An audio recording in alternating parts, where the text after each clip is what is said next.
Good evening. After a full day, you guys still seem like you're full of energy. And if you decide to join us, we hope that you keep the same level of enthusiasm and momentum until you graduate. So let's get into this. I want to start by making a statement. What do you think? And this is not meant to be a political statement. I will purposefully stay away from making such statements. If I do accidentally end up doing so, that wasn't my intention. So, what do I mean here with this statement? We live in exciting times. Well, here's a qualifier in small fonts. After all, if we look at the history of humankind, no generations before us have had access to so much creature comfort, ability to transport ourselves anywhere in the world quickly and safely and comfortably. Technology, connectivity, ability to do things, ability to bend the reality at will, so to speak, has been unprecedented. And that's what I mean by living in exciting times. But challenges abound. Why is that? We say that we have access to more technology, more know how, more resources, more ability to do anything we want. And even then, we seem to be facing a barrage of issues, old and new, that keep coming at us with increasing frequency and intensity. Well, here is the first one that I'm sure you might think of. On the left, I have sort of the examples of natural disasters that aren't uncommon, but the problem is they're coming with increasing intensity and frequency our way. And I'm sure you can identify with some of those pictures on the right, um, especially the last one down below refers to Houston. I guess this one isn't going to do the work of pointing, but that one is just before the hurricane did the landfall, and the one below that is right after, where you can literally not even see that there was an interstate there after that. Here is another one that is relatively recent, the one from last year in Canada, where somebody said that I don't know if there is hell, but if there is one, it probably looks like this. Right? Such an intense inferno that raged for many, many days. In fact, here is a slide showing that it's not a mere assertion. On a factual basis, since 1980, if you were to chart the number of catastrophic events, yes, there is variation, but we are seen to be on a very clear upward trend. Not only that, we are, through our own actions, are leading the rate at which the species are becoming extinct on this planet at 10,000 times the natural rate. Naturally, between 2 to 5 species can go extinct every year. And we have accelerated that to 10,000 times that rate. At this rate, in next 30 years, we are looking to lose about half of all of the species on the planet. Looks like we are pretty good at getting rid of others. Well, not only that, we are equally good at harming ourselves. Conflict, violent conflict, and forced migrations of people is becoming more and more prevalent in more and more parts of the world. Now, sitting here in the US, we might feel we are probably not that close to the center of action, and therefore maybe it's not something we should worry as much about. Here is a graph that shows the countries in the world that are either causing those migrations or those who are at the receiving end of those desperate human beings who are fleeing their homelands in the hope of survival by finding another place where they can hopefully have a life, let alone have a better life. So the only part that I don't see on this map is Antarctica. So unless we are there, pretty much everywhere else in the world, it's something that should be a cause for concern. When we are not killing each other, we are also at work to increase our population. While we need to fill up the space, right? I mean, we are getting rid of all the other species, so we need to take care of the space we are making. And over time, we went from just having few millions of us in the semi-nomadic era to about 7 billion now. And the projections are on the pessimist side, on the conservative side, about 9.7 to 11 billion by the year 2050. And then by 2100, we are looking to cross between 12 to 15 billion people, depending upon who you ask. So we are taxing the earth quite a bit in terms of our actions and proliferating ourselves on this planet. These are, some of the things that might worry the whole world. Let's go to the country level specifics. Here is a chart that shows at the top the size of each country of the world as a proportion to the world's population that resides in each country. And then the bottom part shows each country as a percentage of the world's total energy consumption that is driven by each country. Notice anything? All of the developed countries, as you can expect, given the higher standards of living, given the access to resources, are consuming a lot more energy than the developing parts of the world, especially the one that's thriving. Japan is probably the only exception in Asia where they punch way above their weight in terms of resource consumption. And maybe that's one way to think about it, saying, gee, I'm glad that these guys aren't consuming as much resources, as much energy as the other parts of the world. But guess what? Those countries are working very diligently at improving the standard of living for their citizens and giving them access to more resources. And guess what's going to happen when they achieve that? Or as they continue to advance, their energy footprint is going to expand. India and China collectively have about 2.5 billion people. And what happens if they start consuming energy at the rate that the developed world currently consumes? The earth is not going to be enough, not just for 7 billion people, let alone the increase, but even for 2 billion people at the rate of energy consumption of the Western world. So something that should make us a little bit concerned. If we think about the disparity at individual level, about less than 1% of the world's population, 0.7%, controls about half of the world's total wealth.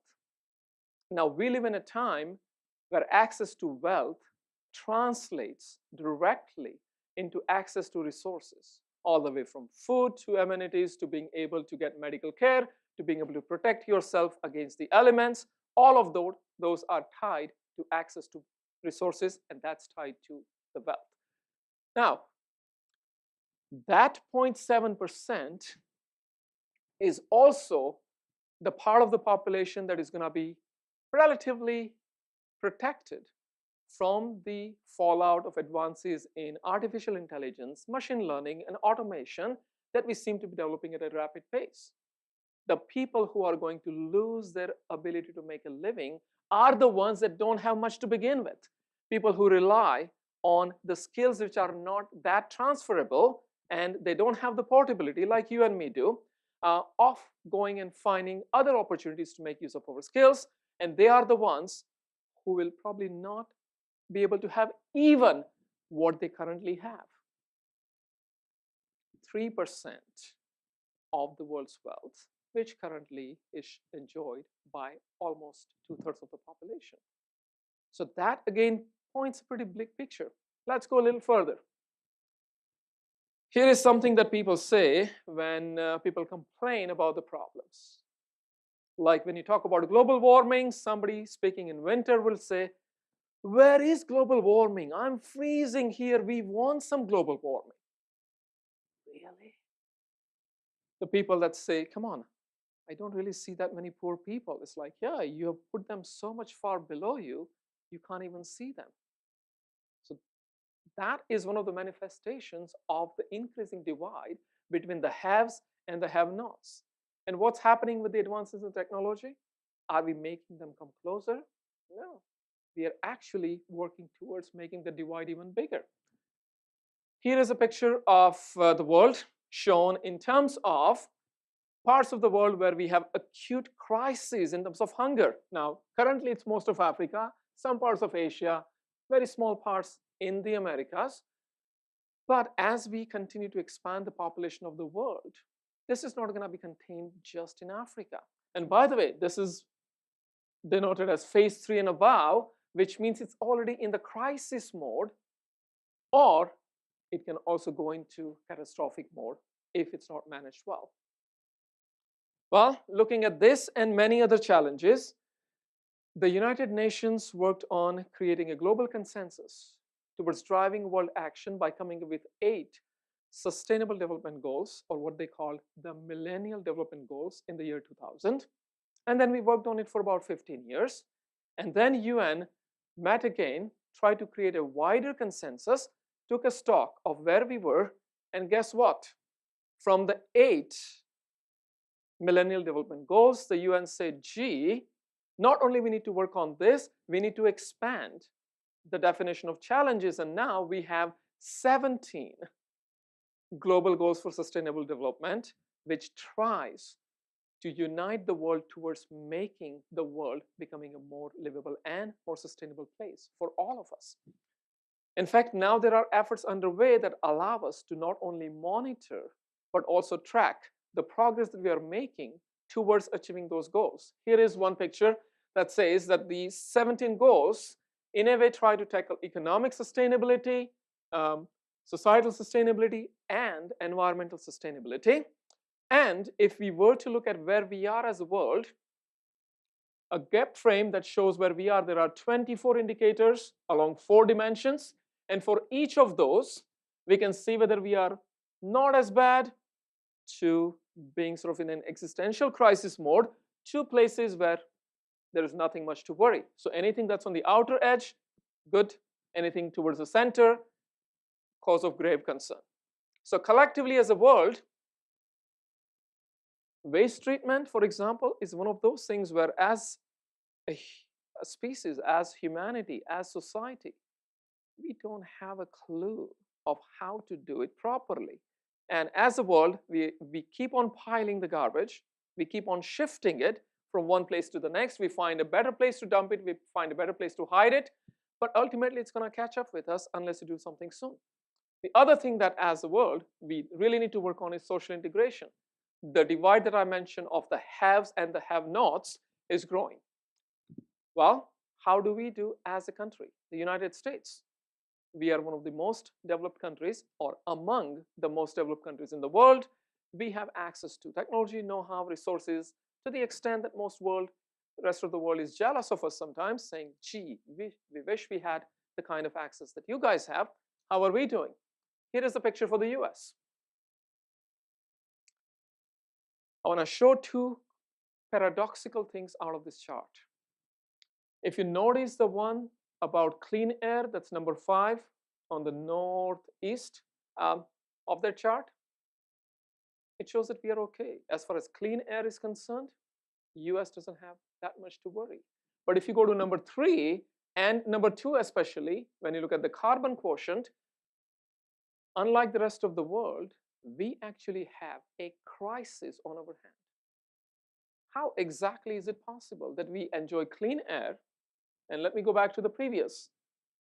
Collectively, the world isn't enjoying as much of clean air as we do, but at the same time, the carbon quotient for the US is among the worst. How can we resolve this paradox? Is it something that we can take credit for? Are we doing something good in the US that's making that happen?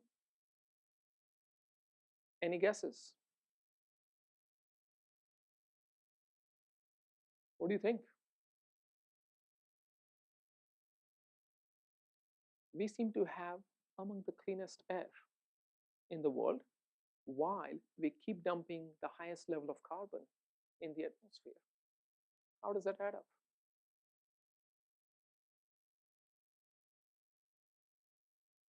Two things that contribute to it: population density and geographic area. So compared to most of the Asian countries and African countries, so far we enjoy a much lower population density and much wider expanse in terms of geographic area. So on per capita basis, we are among the worst polluters in the world.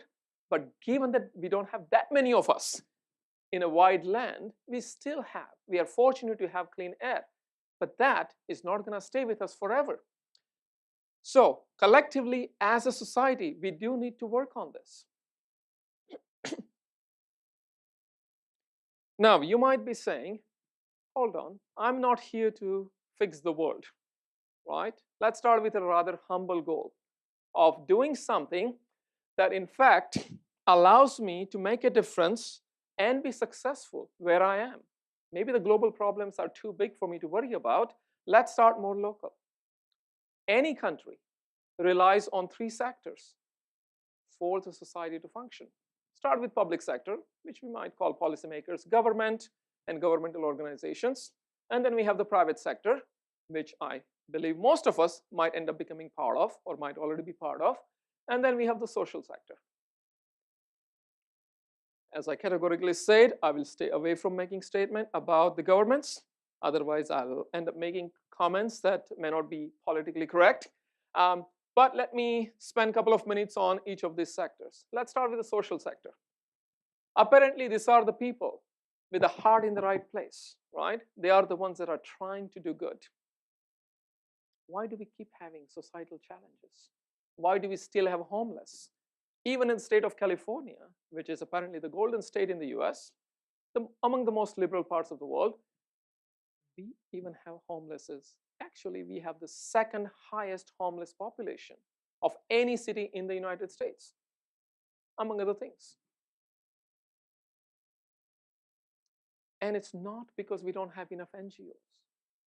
In the US alone, we have 1.5 million not-for-profits, even though we are among the most developed country in the world. Now, hold on. We have about 320 million people, roughly.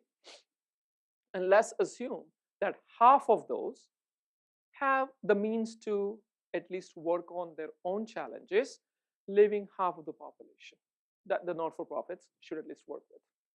That gives you one not-for-profit for 100 individuals. Plenty of NGOs. It's not about not having enough NGOs. Okay, so maybe they are constrained by not having enough resources, by not having enough money, not having access, not having the ability to make the difference that they would really want to do. Last year, 1.8 billion people worldwide donated to social causes. That's 1/4 of the population of the world. 25% of us around the world donated to social causes.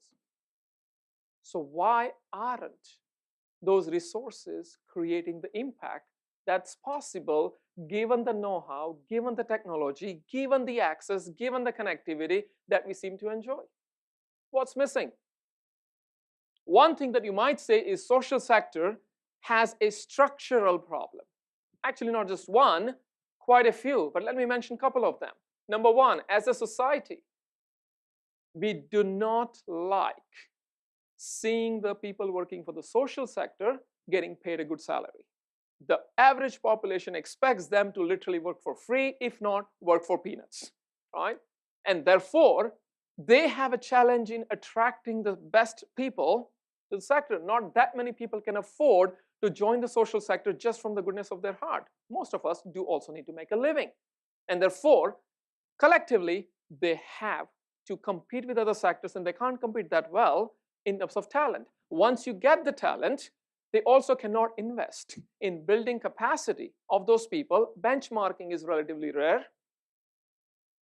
They are not subject to market forces, and therefore there is hardly ever focus on efficiencies and effectiveness in the social sector, something that the private sector kind of takes for granted. It's like, if I want to survive, I have to be competitive, right?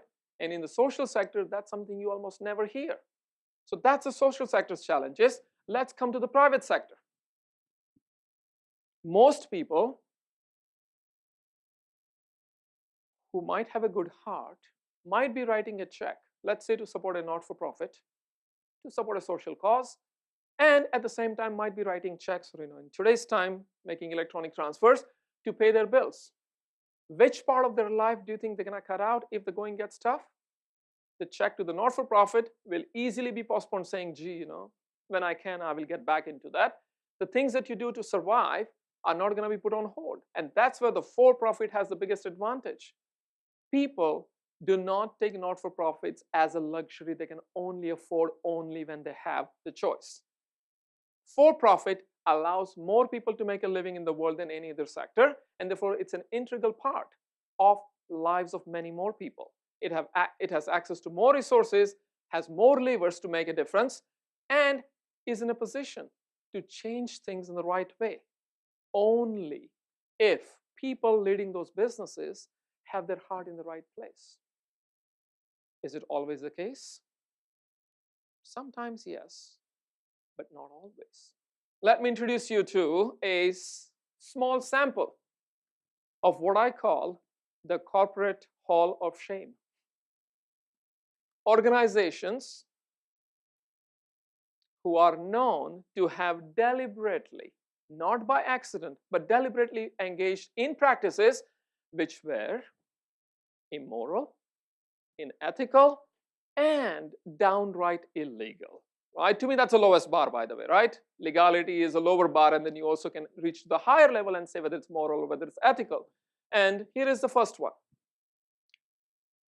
Chose to delay recall of about 11 million cars, knowing full well what the problem was, how to fix it, knew what can be done to fix it, but engaged in a deliberate comparison of cost, saying if we acknowledge it publicly, we will have to bear the cost of fixing all of those that have this defect. Why don't we just keep quiet? And only for those that make the noise, we will quietly go and fix those problems for them. And half of those we might even be able to convince that, hey, that was your misuse, not the fault of our product, and therefore we don't have to pay for fixing it. We'll make them pay for it. Apparently it backfired, and now they have their permanent place in this hall of shame. Ford did something similar with their SUVs rolling over, known problem that they failed to acknowledge. I didn't put GM here. GM with their ignition switches, similar story. Volkswagen,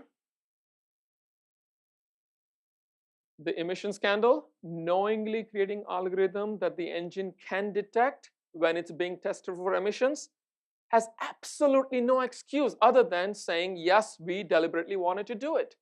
Right? It doesn't happen by accident. What about this guy? This is my pet peeve because I'm a parent. I have 2 young kids and I buy plenty of toys. Actually, I buy more toys than anything else nowadays. And these guys have been known to sell toys that have gotten chemicals used in the manufacturing process that are downright illegal to be used for toys, because we know of the harmful effects of those chemicals, but Mattel knowingly allowed those toys to be sold. Here are a couple more. Walmart, among the organizations that can take the top spot. Actually, they have good competition now, but they held the top spot for a long time for the organization that single-handedly drove more of the US population to become dependent on public welfare programs like food stamps and other things by the chronic business practices that deliberately created an environment where the people who work for them had to put up with abusive business practices. Just to give you an example, let's say if Walmart wants to hire 100 people that they need. How many are they going to hire? 200. Why? 100 full-time, I'm going to have to pay benefits for all of them. If I get 200 part-time, I don't have to pay benefits on any of them. Wonderful. Today I'm a store manager and I have one of my employees, let's call him John. And John comes in expecting to work for 8 hours, and he's an hourly paid employee, right? If you are salaried, it doesn't matter, but for an hourly, it's the number of hours you clock. Gee, my store is kind of not feeling that full right now. John, why don't you take a half an hour unpaid break? What?